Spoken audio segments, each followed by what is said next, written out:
Hi guys, welcome to North East ride day 4. So ఈరోజు పొద్దున మేము పూరి నుంచి సిలిగురి బయలుదేరుతామని చెప్పి పూరి టెంపుల్కి పోయి ఫొటోస్ దిగుదామని పోయినాం. ఆడికి పోగానే ఒక క్రేజీ థింగ్ జరిగింది, ఒకసారి చూడండి మీరు. సో మేము అట్లా ఫొటోస్ దిగుతుంటే ఒక ఐపీఎస్ ఆఫీసర్ వచ్చి అప్రోచ్ అయ్యిండు. బండి ఎంత అది ఇది అని చెప్పి మొత్తం మా డీటెయిల్స్ అనుకున్నాడు, ఎక్కడికి వెళ్తున్నారు అది అని చెప్పి.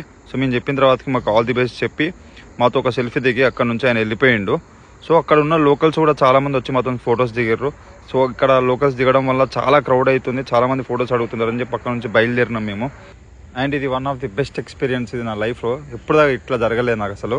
సో ఈ రోజు స్ట్రెచ్ వచ్చేసి 1000 కిలోమీటర్స్, ఆల్రెడీ 240 కిలోమీటర్స్ 1 hour 30 minutesలో కొట్టేసినాం. మధ్యలో ఆకలి అవుతుందని తిన్నాం. నేను చికెన్ కర్రీ ఇంకా చపాతీ ఆర్డర్ చేశా. టేస్ట్ మాత్రం అదిరిపోయింది అసలు. సో అక్కడ నుంచి బయలుదేరి మేము వెస్ట్ బెంగాల్కి రీచ్ అయినాం. సో అక్కడి పీపుల్ మాకు స్వీట్స్ ఆఫర్ చేశారు, తిన్నాం.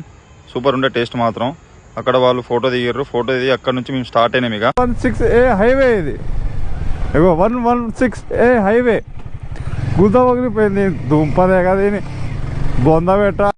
సో చూసారు కదా, ఇది మా పరిస్థితి. ఈ రోజు అయితే ఇట్లా గడిచింది. దాన్ని ఎవడైనా అసలు హైవే అంటారా? అది హైవే అంట.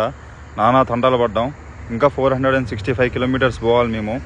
పోతామో లేదో చూడాలి. బాడీ మాత్రం ఫుల్ పెయిన్స్ లేచిపోతాం నాకు ఇవాళ.